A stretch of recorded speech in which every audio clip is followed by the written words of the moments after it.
My name is Clara, and at 34 years old, I never thought my own father would ban me from my parents' 50th wedding anniversary. When he called, his voice strained, telling me my presence might complicate things for my younger brother, Leo, and his new girlfriend. I felt that old, familiar coldness settle in my chest. For decades, I had been powerless against their need to protect Leo's fragile ego, always making myself smaller for his sake.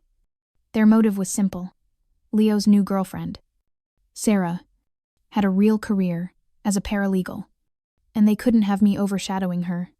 The irony, the small detail they overlooked, was that Sarah was a junior paralegal, and they had absolutely no idea that I was the managing partner of the very law firm she dreamed of working for. If you are already feeling that knot in your stomach, please let me know where you are watching from in the comments below. Hit that like button, and subscribe to hear how I became the partner who would one day interview my own brother. Trust me, the family drama only gets worse from here. Growing up in our small suburban house, our family looked perfect from the street. My parents, Mark and Ellen, had steady jobs, Onityart, and 2 healthy children. But inside that house, the balance was broken. It was a silent, unspoken rule that the entire family revolved around my younger brother, Leo. He was 4 years my junior, and from the day he was born, he was the golden child. It didn't matter what he did, or more often, what he did not do. I remember dinners at our kitchen table, the air thick with unspoken rules. I would be bursting to share something I'd learned, holding it in until I thought I would pop. I'd wait for a pause, and then say, "I got an A+ on my history paper today. My teacher said it was the best in the class." My father would grunt from behind his newspaper. "That's what we expect from you. Clara, pass the salt." My mother would smile, a tight, thin smile that never reached her eyes. "That's nice, dear. Now eat your vegetables." Then, Leo, who had been pushing his peas around his plate, would announce, "I got a C+ on my math quiz." Immediately, the entire energy of the room would shift. My father would put down his paper. "A C+, hey. That's up from a C. Last month. Isn't it? That's my boy." My mother would beam, her whole face lighting up. "Oh, Leo. That's wonderful, Mark. This calls for a celebration. Let's go out for ice cream after dinner." I would sit there, my A+ paper, suddenly feeling small and stupid in my backpack. I had learned early on that my achievements were just expected. Leo's average efforts were cause for parades. This pattern was so constant, it became the air we breathed. My parents never missed a single one of Leo's baseball games. He wasn't a good player. He spent most of his time in the outfield, kicking the dirt, and he struck out more than any other kid on the team. But my parents were there in the bleachers for every single game, cheering loudest of all. When I, in my senior year, qualified for the state debate championship, it was a different story. It was a 3-day event, 2 hours away. I was so proud, my heart pounding as I told them, "Mom, Dad, I made it to the state finals." My mother's hand went to her head. "Oh, honey, that's wonderful. But it's this weekend, isn't it? I've had this dreadful migraine coming on all day." My father cleared his throat, avoiding my eyes. "And I've got that immovable work commitment. Clara, you know how it is. You're so independent. You'll be fine on your own." I took the 2-hour bus ride alone, my debate notes clutched in my lap. I paid for the cheap motel room with money I had saved from babysitting. I walked onto the stage, my stomach in knots, my voice shaking, and I won. I won first place. I remember holding the heavy trophy, my heart pounding, thinking, now they'll see me. Now they'll be proud. I took the bus back, the trophy wrapped in a towel in my bag. I walked into the house, and it was quiet. My mother was on the sofa, watching a game show. My father was in his armchair, reading the paper. "Oh, good. "You're back," my mother said, not taking her eyes from the screen. "How did it go?" Before I could even answer, she said, "Your brother's upset. He's in his room. He thinks he's going to fail his science project. Can you go help him?" I stood there in the doorway, the trophy suddenly feeling heavy and stupid in my hands. I just nodded, went to my room, and slid the trophy under my bed. Then I went to go do Leo's project. High school graduation made the disparity impossible to ignore. Leo barely graduated, pulling a 8 gigapascals. For his graduation, my parents bought him a used red pickup truck. It was parked in the driveway with a giant red bow on it. They threw him a huge backyard barbecue, inviting the entire neighborhood. I spent the day before the party helping my mother make potato salad and clean the house. My own graduation, a distant memory. 3 years earlier, I had graduated as valedictorian. I gave a speech about the future. My parents sat in the crowd, and I could see my father check his watch twice. My gift, a single, baige, hardshell suitcase. "For your journey ahead," my mother had said, smiling that same tight smile.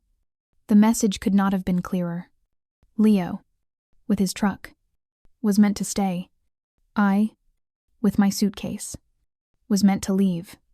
My mother, Ellen, was the chief defender of this imbalance. Boys just develop differently. "Clara," she would explain patiently, as if I were the one who didn't understand. "Your brother is sensitive. He needs more time to find himself." This was her excuse for why Leo, at 14, didn't have to do any chores, while I was expected to cook dinner 3 nights a week, do my own laundry, and help clean the house. "You're just so capable, dear," she'd say, which felt less like a compliment and more like a punishment. My father, Mark, had his own justifications. "The world is just harder for young men these days," he would insist, especially when I questioned the fairness of it all. "You're smart, Clara. You'll be fine." This logic was never more painful than when it came time for college. I had gotten into the University of Michigan's pre-law program on a near-full scholarship. I still needed help with application fees and books. My father flatly refused. "We don't have money for those kinds of frivolous expenses," he'd said, his face stern. Weeks later, I accidentally found his bank ledger while looking for a stamp. Tucked in the back was a savings account labeled Leo Future Fund, with thousands of dollars set aside. My father, who wouldn't pay a $50 application fee for me, was saving for my brother's future fraternity dues. The constant feeling of being second best, of being invisible, left an empty space inside me that no trophy or report card could fill. It also forged a core of hard independence. While my friends had parents helping them study, I was at the library, teaching myself. While they were driven to parties, I was memorizing bus schedules and saving my own money. I left for Ann Arbor with 2 suitcases, the beige one, and one I'd bought at a thrift store, and $300 I had saved. I was determined to never, ever ask them for anything again. The day they dropped me at my dorm was gray and drizzly. My mother gave me a quick, stiff hug. Her cheek was cool. "Don't forget to call your brother," she said. "He's really going to miss you." My father just nodded. "Work hard," he said. They were back in the car and pulling away from the curb before I had even finished unpacking my sheets. I stood at the window of my new, empty room, and for the first time, I didn't feel sad. I felt free. College was my first taste of real liberation, but that freedom came at a high price. My parents contributed exactly $0 to my education or my living expenses. They were, as my mother explained in a short phone call, saving up for Leo's future. So I worked. I worked 3 jobs to get through law school, a schedule that nearly broke me. I had the 5 a.m. shift at the campus coffee shop. My alarm would go off at 4:30 a.m. in the freezing dark. The smell of burnt coffee and steamed milk would cling to my clothes all day, a constant reminder of my exhaustion as I sat in my 9 a.m. torts class. On weekends, I worked in the dusty, silent stacks of the law library, filing old case files until my back ached and my eyes burned. 3 nights a week. I was a late-night tutor for undergraduates, my voice hoarse from explaining basic political science concepts, while my own massive casebooks lay unread in my bag. I lived on instant noodles and cheap, bitter coffee. I was so tired, all the time, that it felt like a permanent fog in my brain. Despite working 30 hours a week on top of a full law school course load, I graduated in the top 5% of my class. My parents came to the graduation ceremony. They left immediately after I got my diploma, before the dean had even finished his speech. They said they had to get back for Leo's summer softball league playoff game. They didn't even take me out for a celebratory lunch. This past year, the 50th wedding anniversary party was all my mother could talk about. It was planned for December. A huge, catered event at the local country club. I dutifully took the time off work, a minor miracle in itself, booked my flight, and ordered an expensive crystal vase I knew my mother had been eyeing for months. I steeled myself for the weekend. I practiced my pleasant smile in the mirror. I prepared myself for the inevitable questions about why I was still single, and for the long, glowing speeches about Leo. Then, 1 week before the party, my father called. It was a Tuesday afternoon. I was in my corner office, high above the city, finishing a complex brief. The city skyline spread out behind me, a view that had cost me years of my life to earn. His name flashing on my phone was so unusual that I put my pen down immediately. A spike of worry went through me. Dad, is everyone okay? Is Mom sick? No, nothing like that. He started. He coughed. I could hear the nervousness in his voice, the sound of a man about to deliver bad news. Clara, he said, we need to talk about the party. My stomach tightened. What about it? It's just... Well, Leo is bringing Sarah, you know, his new girlfriend, the paralegal. I waited. The silence stretched. I had no idea what this had to do with me. What am I missing, I thought. Your mother and I were thinking, he continued, after a long, awkward pause, that it might be better if you just came. Maybe for brunch the next day, instead of the main party. I could not speak. The city traffic noise from 20 floors below seemed to fade away to a dull roar. You're uninviting me, I finally said. My voice was flat, holding no emotion at all. No, not uninviting, he said, his voice jumping defensively. Just rescheduling. We think it might be awkward. You know, with what you do. He paused, then rushed on. Sarah is very proud of her job, and we wouldn't want her to feel, you know, intimidated. Before I could find the words to respond, words like angry, or betrayed, or unbelievable, I heard the muffled sound of the phone changing hands. Then my mother's voice, sickly sweet in that way that always came before something cruel. Clara, honey, we're just trying to make sure Leo has his moment. This relationship is so important to him.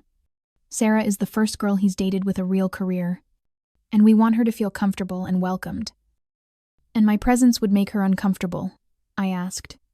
A cold, slow anger was spreading through my chest, chilling me from the inside out. My hand was gripping the edge of my mahogany desk. Well, you know how you get, dear, my mother said softly, as if explaining something to a child. You can be a bit intense when you talk about your work, and you know how Leo gets when he feels like he's being compared. We just want one perfect night for him. You understand, don't you? We'll see you for brunch on Sunday. It will be lovely.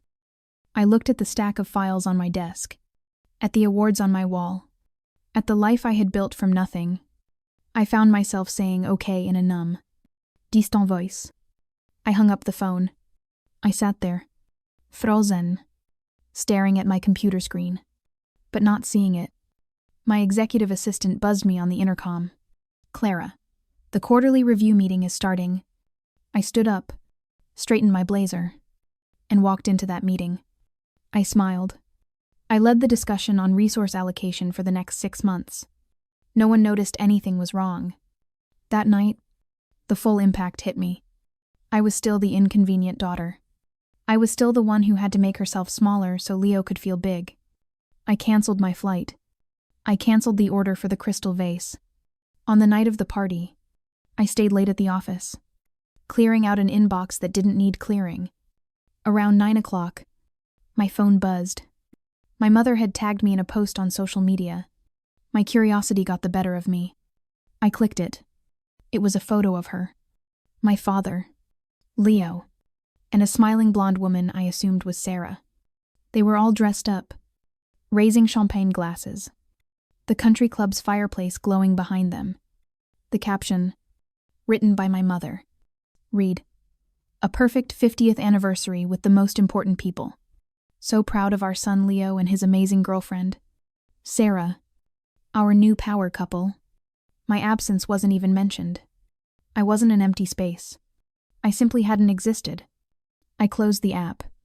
I walked to my floor-to-ceiling window and looked down at the endless stream of city lights. I didn't cry. The pain was too old, too deep for that. Instead, I felt something new hardening in my chest, right where the old hurt used to be. It was a strange, sad resolve. I was done. I was done trying to earn a place at a table I was never invited to. My first job as a junior associate at a large, respectable firm in the city barely paid enough to cover my tiny studio apartment and the massive student loan payments that felt like a boulder chained to my ankle. But it was a foot in the door. It was a start. I arrived an hour before anyone else, my footsteps echoing in the dark marble lobby. I stayed late every evening, often until the cleaning crew was emptying my trash can. I volunteered for the dull, thankless projects no one else wanted, sifting through tens of thousands of documents for discovery, proofreading the mind-numbing appendices of corporate contracts. While other associates complained about the workload, I saw each assignment as another brick in the wall I was building around myself. 18 months of 80-hour work weeks nearly broke me. I lived on stale office, coffee and takeout, eaten cold at my desk. But my dedication paid off. While working on a massive corporate lawsuit, I was assigned to review a senior partner's brief. Deep in the appendices, I found something everyone else had missed, a tiny, overlooked legal precedent from a case decades prior. It was a loophole, a legal technicality that completely changed our argument. The solution I developed based on that finding saved the company millions of dollars annually and earned me my first real promotion to a team lead. And shortly after, to junior partner at 27. I was the youngest in the firm's history. The new position came with a salary that finally allowed me to stop eating instant noodles for dinner and buy my first modest one-bedroom condo. It felt like a palace after years of renting rooms with questionable plumbing. My parents, of course, remained thoroughly unimpressed. All that reading, my father would sigh during our monthly phone calls, his voice filled with genuine confusion. "I still don't understand why you didn't go into something more stable, like teaching." This, despite the fact I was now earning more than both of them combined. My mother's primary concern, as always, was my personal life. "Your schedule sounds so demanding, dear," she'd say, her voice laced with worry. "Are you sure that isn't scaring away potential husbands?"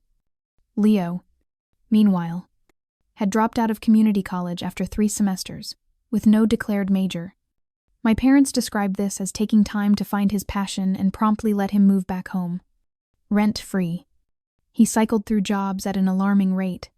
He tried selling real estate for a few months, then worked at a cell phone kiosk, then tried selling high-end knives. Nothing ever stuck. He was always quitting or getting fired for tardiness. I tried to share my excitement about the promotion during one Sunday call. I had barely gotten the words junior partner out of my mouth before my mother interrupted. "That's nice, dear," she said, her voice brightening. "But did you hear Leo is thinking about going back to school? Maybe business? Like you. He's always been so good with people." The rest of the call was dedicated to discussing Leo's potential and how they were researching online programs for him. I stopped talking about my career after that. A few years later, I was approached by a headhunter representing our firm's largest competitor, a more aggressive, more prestigious, international firm. They offered me a senior partner position, with a salary that made me choke on my coffee and, more importantly, a clear path to leadership. After careful consideration, I accepted the role. The new position was brutal, with immense responsibility, but it also gave me the resources to truly innovate.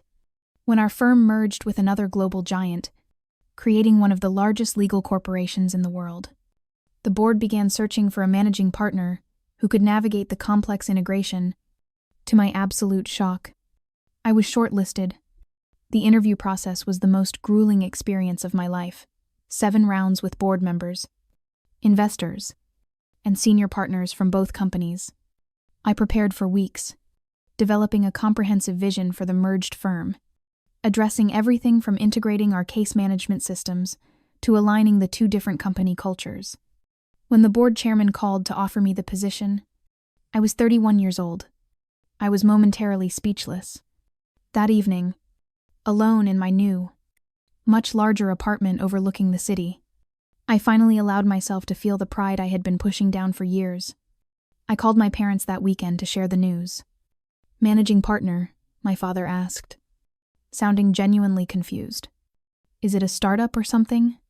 When I tried to explain the size and scope of the corporation, there was a long, baffled pause. Finally, my mother said, "Well, that sounds very demanding. Clara, will you even have time to date now?" The conversation quickly turned back to Leo. He was studying for the bar exam for the first time.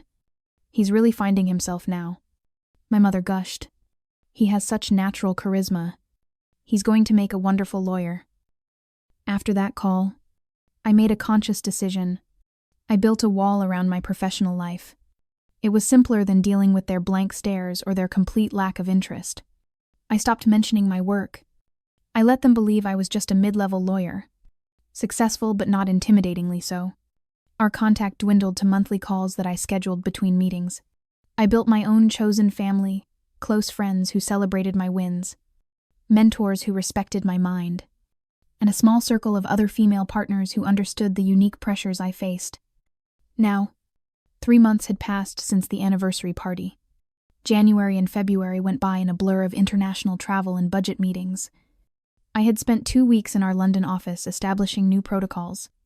I was grateful for the all-consuming focus my job required.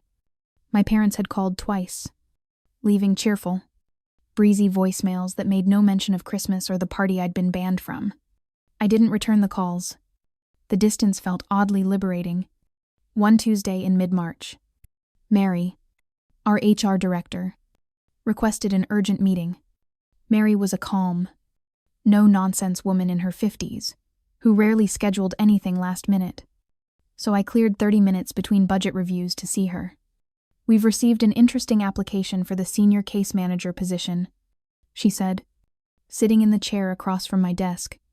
"The candidate has some solid qualifications from his last 2 positions, and an affected interesting note on his application." She slid a printed resume across my desk. I glanced down. The name at the top read Leo Wilson. I felt the blood drain from my face.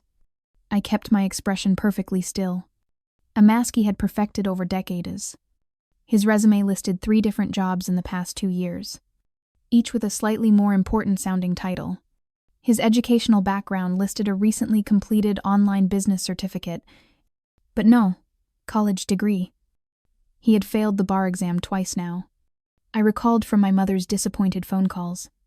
On our skills, he claimed proficiency in several case management software platforms our firm used. He listed a potential conflict of interest. Mary continued, unaware of the bomb she had just dropped. He wrote, "Family connection to senior leadership." I stared at the resume, my mind racing. How had he found this? Did he know? Did he specifically mention me by name? I asked. My voice impressively neutral. Mary looked slightly uncomfortable. "Not exactly," she said. When my assistant called to schedule his preliminary interview, he asked if there were any fast-track options available for candidates with connections to the executive team. I felt a flash of hot anger, quickly followed by a cold, familiar disappointment. Of course, he had. Leo had always looked for the shortcut, the easy way, the path my parents had always cleared for him. This created a massive dilemma. Our firm had strict anti-nepotism policies, but they mainly addressed direct reporting relationships. Hiring a qualified family member into a separate department wasn't explicitly forbidden, as long as it was transparent. But the bigger question was how much he knew. As far as I knew, he had no idea where I worked, let alone my position. I took a deep breath and made a decision. This had to be handled by the book. Mary, I will need to recuse myself from the initial hiring process, I said formally. Please have your team conduct the standard screening and departmental interviews. I want him judged solely on his qualifications. Of course, Mary said, making a note. Should I inform the interview panel about the connection? No, I said, the word coming out harder than I intended. Document everything thoroughly. I want this process to be completely fair and defensible. If, and only if, he reaches the final round. I will disclose the relationship and conduct the executive interview as I would for any candidate. After Mary left, I closed my office door. I walked to the window, my heart pounding a strange, uneven rhythm. I Googled his name. His LinkedIn profile popped up, showing the same embellished job descriptions. I felt a bizarre, twisted pride that he was even applying for such a serious role. But a much larger, colder, part of me felt sick. Why our firm? Why now? I had a terrible feeling I already knew the answer. It had to be connected to Sarah, the paralegal girlfriend, the one I was banned for. For the next week, I was distracted, a low-level anxiety humming beneath my skin. Mary provided updates. Leo had passed the initial phone screening. He had completed the first round of interviews with the product team, or in our case, the senior paralegal team. Surprisingly, the feedback was largely positive. He had apparently prepared well. He was described as enthusiastic and charismatic, with legitimate knowledge of case management principles. This created a storm of conflicting emotions. Part of me felt a flicker of pride. Maybe he was finally getting his act together. But the other part, the part that had been dismissed and overlooked for 30 years, was suspicious. The timing, the fast-track comment, it all felt wrong. I scheduled a confidential meeting with our chief legal officer, Patricia, and our ethics officer. I explained the unique situation. They both agreed that my approach was the correct one. Recuse myself from the process, but remain the final executive interviewer to avoid the appearance of reverse discrimination. We can add an additional executive interviewer, Patricia suggested. Our CFO, perhaps. That provides an independent assessment and protects both you and the firm. It was a solid plan. 2 more weeks passed. Leo continued to advance. The department head, who would be his direct supervisor, was impressed. He has a creative approach to case positioning, her notes read, and a real enthusiasm for our company's mission. I read the interview notes, surprised by the thoughtful, articulate responses attributed to my brother. This wasn't the Leo I knew. Or perhaps, it was a Leo I had never been allowed to know. The final executive interview was scheduled for a Friday afternoon. I arranged for David Chen, our chief financial officer, to join me for the final interview. I briefed him on the situation simply. David, the final candidate for the senior case manager role is my brother. I've recused myself from the entire process until now.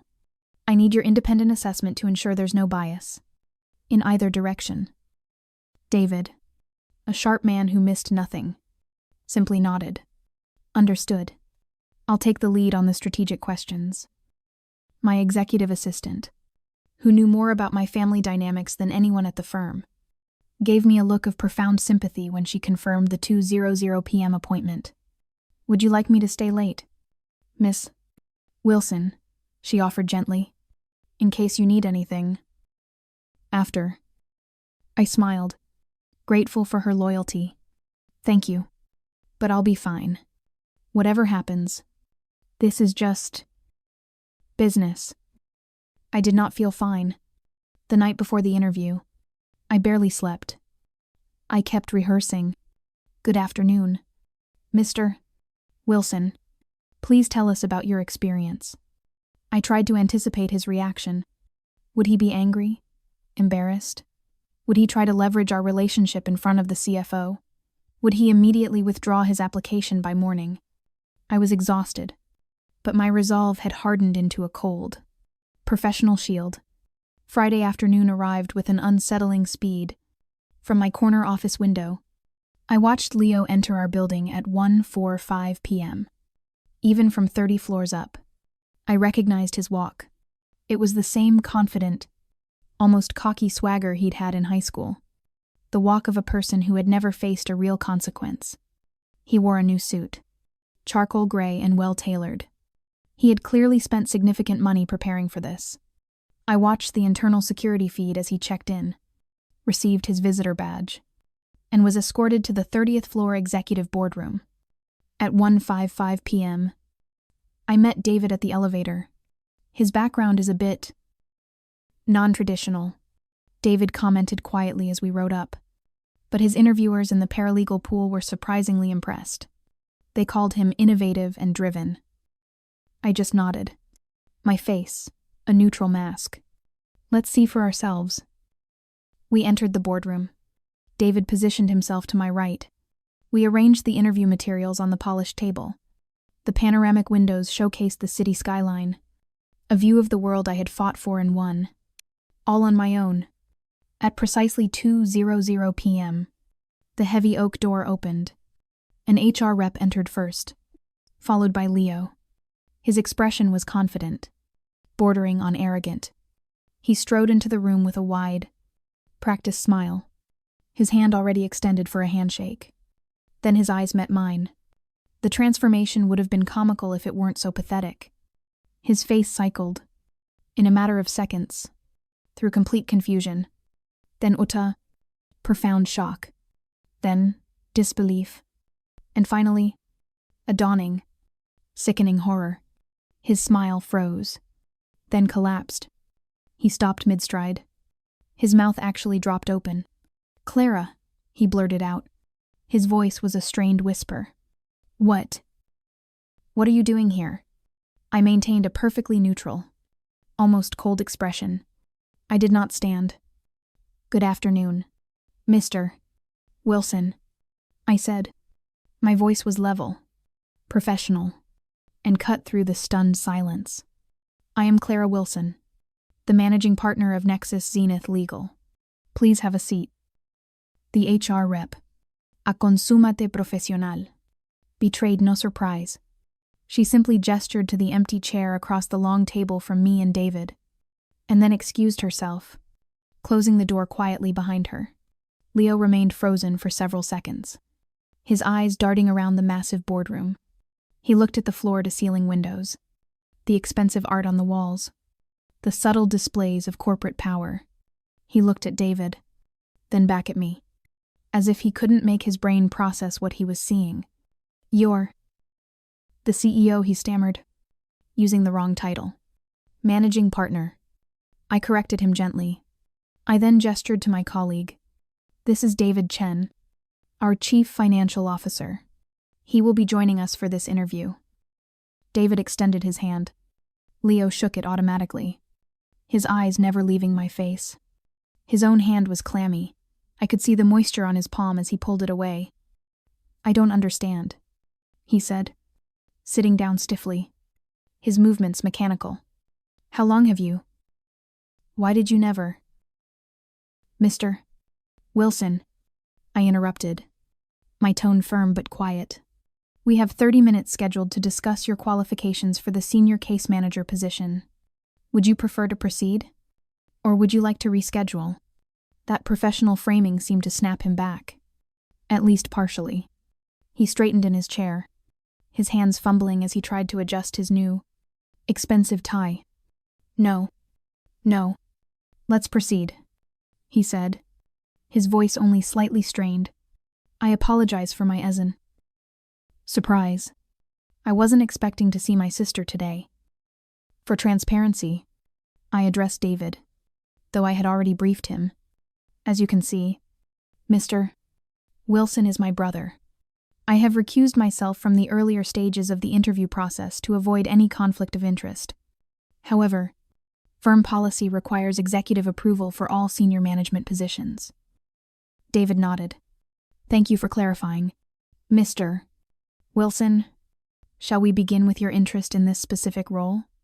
The interview proceeded, but the undercurrent of tension was so thick I could barely breathe. David, true to his word, asked high-level strategic questions. Mr. Wilson, your previous interviewers noted your innovative approach. Can you give us an example of a time you identified a critical inefficiency in a workflow and the steps you took to correct it? Leo attempted to answer. He started strong, clearly reciting a prepared speech. But his earlier confidence had completely evaporated. He couldn't look me in the eye. He kept glancing at me, and every time he did, he would lose his train of thought. Then it was my turn. Mr. Wilson, I said, looking directly at him. This role manages a team of 12 and a multi-million-dollar case portfolio. Can you describe your experience with cross-functional team coordination and budget management? His answer was vague, full of buzzwords but no specifics. He was visibly sweating now, a sheen on his forehead. He tried to recover, to lean into our relationship.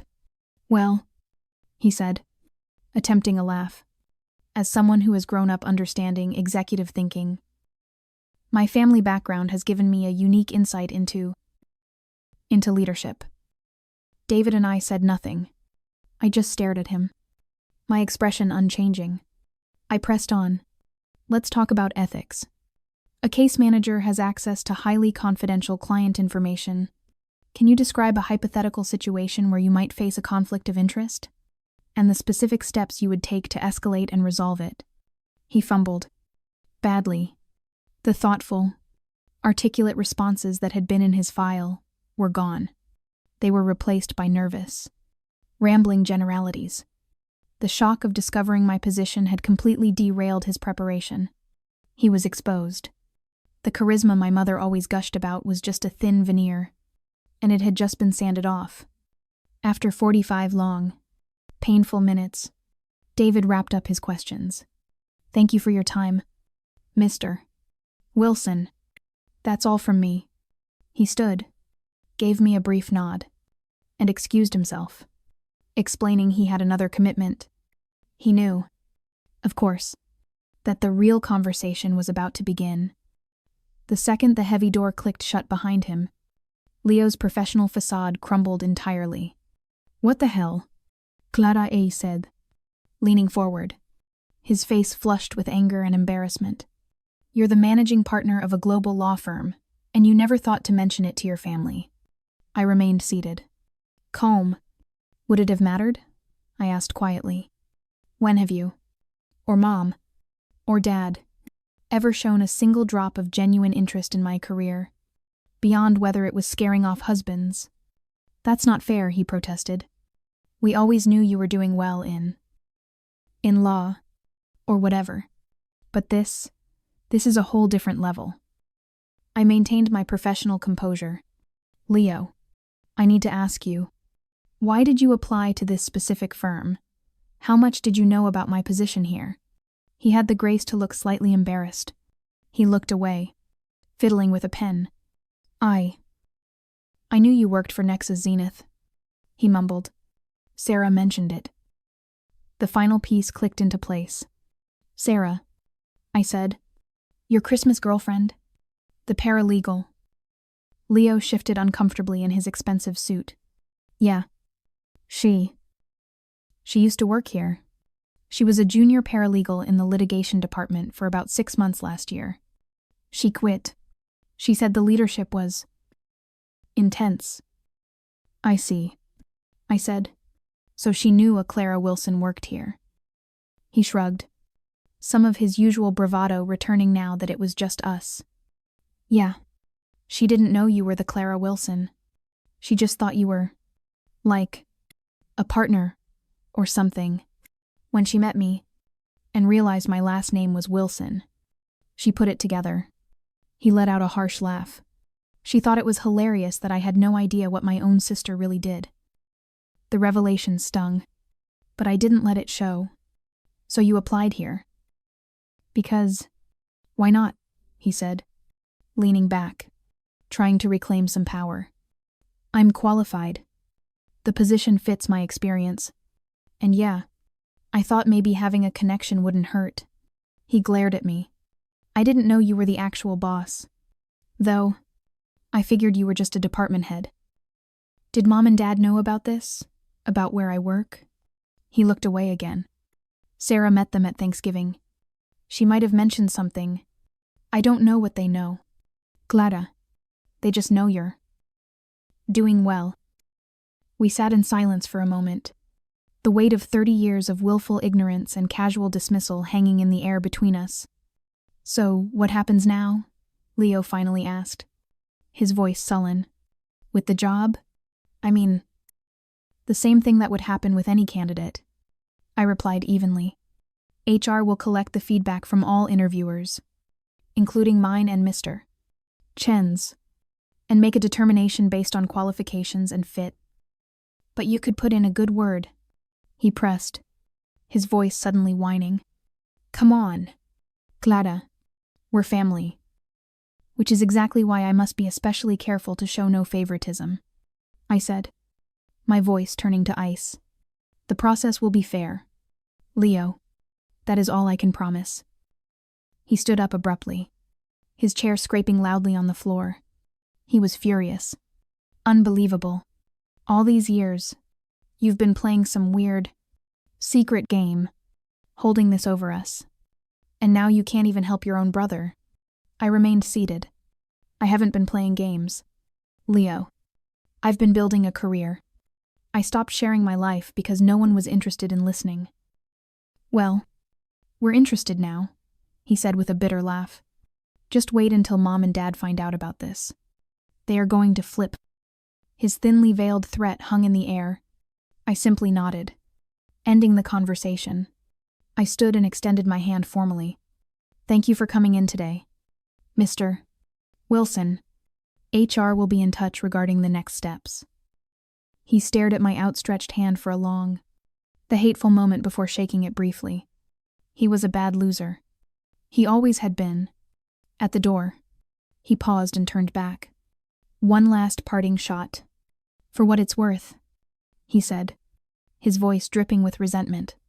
Not all of us had your brains. Not all of us could just do this. Before I could respond, he was gone. I returned to my desk, closed the door, and allowed myself exactly 1 minute to process the encounter. Then I called HR and instructed them to proceed exactly by the book. The firm would make its decision based on merit, as it always did. That evening, I poured myself a very large glass of wine and waited. I knew the storm was coming. I didn't have to wait long. The storm broke less than 24 hours later. Saturday morning. My personal cell phone, the one I kept for family and close friends, exploded. I woke up to 6 missed calls from my mother and 4 from my father, all since 7 a.m. Then came the texts. A rapid-fire assault of digital panic. Leo told us everything. Call us immediately. Clara, how could you keep this from your family? We need to talk about this situation with your brother. This is serious. Vanessa, call us now. My old name. She had used my old name. She only did that when she was truly furious. I silenced the phone. My hands were shaking. Not from fear, but from a deep, resonating anger. I got up, put on my running clothes, and left the apartment. I ran 5 miles along the lakefront, the cold March air stinging my face. Each pounding step on the pavement, a release. I gave myself that hour to prepare mentally for the confrontation I knew was unavoidable. When I returned to my apartment, I showered, made a strong cup of black coffee, and was just sitting on my sofa, wrapped in a robe, when my building's security desk phoned up. Ms. Wilson, the doorman said, his voice professionally discreet. There are 2 people in the lobby. A Mr. And Mrs. Wilson. They claim to be your parents. They are quite insistent about seeing you. Should I send them up? I closed my eyes briefly. Of course. They wouldn't wait. They had to escalate. To force the confrontation on their terms. Yes. Thomas. I said, my voice calm. Please escort them up. Thank you. I quickly tidied the already immaculate living room, more from nervous energy than necessity. My apartment, which occupied half of the top floor, was my sanctuary. It was decorated in a minimalist-style cool tones, clean lines, and expensive, understated furniture. Its main feature was the floor-to-ceiling windows that wrapped around the living room, offering a panoramic 180-degree view of the city and the lake. I rarely entertained here, preferring to keep my personal space private. This invasion felt particularly intrusive. The private elevator chimed, announcing their arrival directly into my foyer. I opened the door. They stood there, looking simultaneously angry and completely out of place. My mother's eyes immediately began cataloging the expensive furnishings, the silk rug, the abstract painting in the hall. My father seemed mesmerized by the view of the city spread out below us like a map. You might have told us you moved, my mother said by way of greeting. Her voice was sharp. We had to Google you to find this address. It's listed under C. Wilson, managing partner. Please come in, I replied, stepping aside. I was calm. I felt a strange, cold detachment. Would you like coffee? They entered cautiously, as if stepping into a museum. My mother perched on the edge of my white leather sofa, her purse clutched in her lap. My father wandered to the windows, his hands clasped tightly behind his back. Nice place, he commented, his voice tight. Must have cost a fortune. I ignored the implied question. I served them coffee in heavy, handcrafted ceramic mugs, which I could see my mother appraising. I took a seat in the armchair opposite her, deliberately creating a space between us. I assume Leo told you about his job interview, I said, starting the conversation. He told us a lot more than that, my mother snapped, her wounded tone in full effect. He told us you're the boss of a major corporation, that you live in this palace, that you've been hiding your success from us for years, that you deliberately, maliciously, kept us in the dark. I didn't hide anything, I corrected calmly. I simply stopped volunteering information that was consistently met with disinterest or criticism. Disinterest. My father turned from the window, his face flushed with indignation. We are your parents, Clara. Of course we're interested in your life. Are you? I asked quietly. I looked directly at him. When was the last time either of you asked me a genuine question about my work, not about my hours, or my dating life, but about my achievements, my challenges? They exchanged uncomfortable glances. We always knew you were doing well, my mother said defensively. You were always so independent, so capable. We didn't think you needed our involvement. Not needing involvement is different from not wanting acknowledgement, I pointed out. Every milestone in my career was dismissed. Graduating law school was met with a shrug. Making partner was interrupted to talk about Leo's online certificate. You didn't just show disinterest. You actively redirected any conversation about my success back to Leo's potential. My father sighed. A heavy, dramatic sound. He moved to sit beside my mother on the sofa. We may have underestimated your accomplishments, Clara, but keeping your position a secret like this, it feels like a betrayal. Why wouldn't you tell your own family you had reached such heights? The question, so completely lacking in self-awareness, almost made me laugh. The audacity was breathtaking. The anniversary party, I said instead. My voice was quiet, but it cut through the room. You uninvited me from your 50th anniversary party. You banned me from a core family event because Leo's new girlfriend was a paralegal, and you were worried my presence as the intense lawyer daughter might overshadow her. My mother had the grace to flush, a dark red creeping up her neck. That was a misunderstanding. She stammered. We just wanted Leo to have his moment. Leo has had all the moments, I replied, my voice level and cold. My entire life has been lived in the shadow of Leo's moment. My achievements have been footnotes, inconvenient facts to be ignored, so his fragile ego wouldn't be bruised. That's not fair, my father protested. We have always been proud of you. Proud in absence. Perhaps, I said. Proud without acknowledgement. Proud without support. Proud without even basic curiosity. An uncomfortable silence fell. My mother fidgeted with the handle of her coffee cup, not drinking from it. My father's eyes kept returning to the view, as if he was mentally calculating the property taxes. Finally, my mother put on a bright, false smile. Well, she said, her voice artificially cheerful. The important thing is that we know now, and we are very, very proud. Extremely proud our daughter. A managing partner. It's remarkable. Truly impressive. My father nodded, his tone shifting to something more practical. Yes, truly. You must be doing quite well, financially. And there it was. The real reason for their visit. The anger had just been the appetizer. Now, we were at the main course. I waited, saying nothing. Leo mentioned you. Live up here, my mother continued, glancing around the spacious room. This whole floor. Half, I corrected. The other side is a separate unit. My father cleared his throat. He leaned forward, adopting a serious, man-to-man tone he had never once used with me. Speaking of Leo, we were hoping you might reconsider his application. He really needs this opportunity. Clara, things have been tough for him lately. What happened with Sarah? I asked, though I could guess. My mother's expression soured.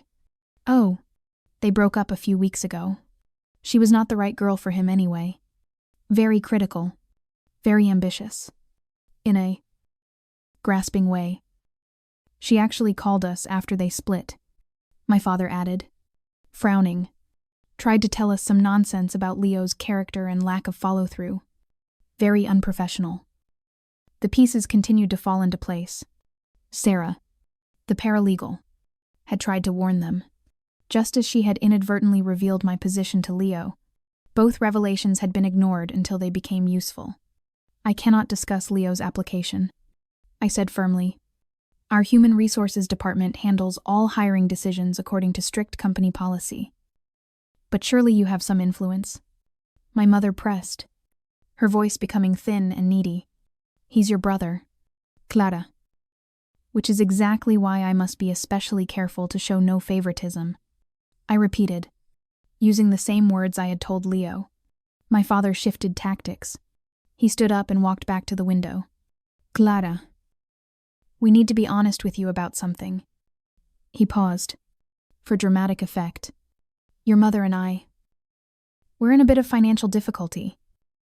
My mother shot him a look, not of disagreement, but of warning. Don't mess this up. The house needs a new roof, he continued, his back to me. And the property taxes have gone up significantly. We had to. We had to take out a second mortgage last year. Why, I asked, though I already knew the answer. To help Leo, my mother burst out, her frustration breaking through. To help him with his bar exam courses, the ones he failed. And he had some bad investments. He was trying to get ahead, to make us proud. I see, I said neutrally. We would never ask outright. Clara, my mother hurried to add, her voice softening, becoming pathetic. But since you're in such a fortunate position now, we just thought, well, we thought perhaps you might want to help your family. After all, we did raise you. We put you through school. I couldn't let that pass. I stood up. No. My voice was sharp. They both flinched. You did not put me through school, I said, my voice low and shaking with a controlled fury.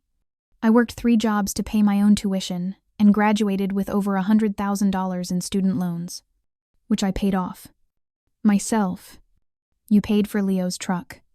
You paid for his community college courses. You paid for his bar prep. You have financed his entire adult life, while I was working 30-hour weeks just to eat. Well, we raised you, my father amended, turning to face me. His face red. We gave you the foundation for all this success. And now that you're doing so well, it seems only natural that you might want to give back to the people who made it all possible. The raw, naked entitlement of the statement hung in the air. After 30 years of dismissal, after banning me from their celebration, they now felt entitled to my money. Not as a request, but as a debt owed. I need to make a call, I said, rising from my chair. Please excuse me. I walked into my home office and closed the solid wood door, leaving them to exchange hushed, agitated whispers in the living room. They almost certainly assumed I was calling my financial advisor to arrange a transfer. I was making a very different kind of call. When I returned 10 minutes later, they were standing by my bookshelf, examining the spines of my law books. Have you made arrangements? My mother asked, her voice hopeful. Yes, I replied, resuming my seat, but probably not the kind you were expecting. I looked them both in the eye. I've just spoken with Dr. Evelyn Reed.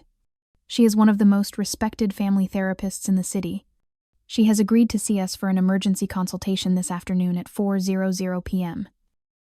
They stared at me blankly. A therapist, my father repeated. We don't need therapy. We need a new roof. You need financial assistance. I finished for him. Yes, that was clear. But I am not offering you money. I'm offering something much more valuable. An opportunity to actually rebuild our family. Clara, this is ridiculous, my mother said, her face tightening. We are not mentally ill. We just need some help with expenses. Therapy isn't for mental illness. Mom, I corrected gently. It's for understanding patterns of behavior. It's for creating healthier dynamics. Our family has 34 years of dysfunctional patterns to address. We can start with why you feel entitled to my money after a lifetime of favoring my brother. That's emotional blackmail, my father sputtered. No, I said, my voice strong. Emotional blackmail is saying, we raised you, so you owe us. What I am offering is a path to a real relationship, not a transaction. Here is my offer. I will pay, in full, for 6 months of weekly family therapy sessions, for all 4 of us, if you and Dad and Leo participate fully and honestly in that process. Then, at the end of that time, I will consider helping with specific, documented financial needs, like the roof, not open-ended support for Leo, not emotional blackmail, a structural repair, in exchange for a structural repair. And if we refuse this, therapy, my father asked stiffly, then nothing changes. I replied simply, I continue my life. You continue yours. And you can find someone else to pay for your roof.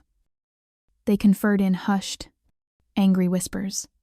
I could see the battle on their faces, their pride versus their desperation. Desperation won. That first session was brutally awkward. Dr. Reed, a calm, intelligent woman in her 60s, created a neutral space, but it was still a war zone. My parents were defensive. Leo, who had reluctantly agreed, was sullen and silent. But near the end of the first session, Dr. Reed asked each of us to name one thing we wished the others understood. When it was Leo's turn, he spoke for the first time, his voice low. I wish they understood. That being the favorite is its own kind of prison. He wouldn't look at anyone. Everyone expects you to be special. But no one ever shows you how. They just keep making excuses when you fail. So you never learn how to not fail. In that moment, I saw my brother clearly for the first time. The golden child status I had so envied had crippled him. While I had been forced to develop independence and resilience, he had been smothered, never allowed to face a single consequence. The therapy was hard. My father resisted. My mother cried. Leo's job application at my firm was formally rejected, a decision I did not interfere with. But using the detailed feedback from his interview, he applied for and got a much more junior, entry-level position at a smaller, local firm. He was, for the first time, starting at the bottom. The following Thanksgiving looked very different. We gathered at a neutral location, a private dining room at a quiet restaurant. There were no false pretenses. The conversation was sometimes stilted, often uncomfortable, but it was honest. My parents had, with the help of a financial advisor I had recommended but not paid for, sold the big house and downsized, paying off their second mortgage. My professional life continued to thrive, but the most profound change was internal. I no longer measured my worth by their recognition.